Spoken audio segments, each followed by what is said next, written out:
Narito lang ako sa Pasig. Yan ang sagot ni Charlie Atong Ang sa Bilyonaryo News Channel matapos umugong ang mga balitang umalis na daw siya ng bansa. Ang bilyonaryo gambling boss ang tinuturong mastermind sa missing Sabongeros case. Makailang beses nang itinanggi ni Ang na siya ay sangkot sa krimen. Wala, dito lang ako sa bahay. Hindi naman ako naglalabas eh. Pag nanonood lang ako ng TV, ganun. Hindi naman ako palalabas sa tao. Siyempre, dito lang ako sa Pasig. Ay naku, hindi ko alam. Doon ko nanonood ng news. Totoo lang. Ayoko manood dyan. Sasakit lang ulo ko dyan. Antayin ko na lang yung sinasabi sa akin ng mga abogado ko. Nabulaanan din ng legal counsel ni Ang na wala na sa bansa ang kanyang kliyente.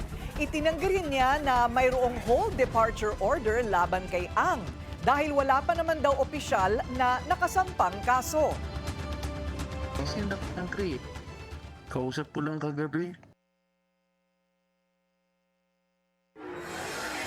Tinawag din ng abogado ni Ang na katawa-tawa ang kumakalat na balita at posibleng orchestrated campaign lang ito para siraan ang kanyang kliyente.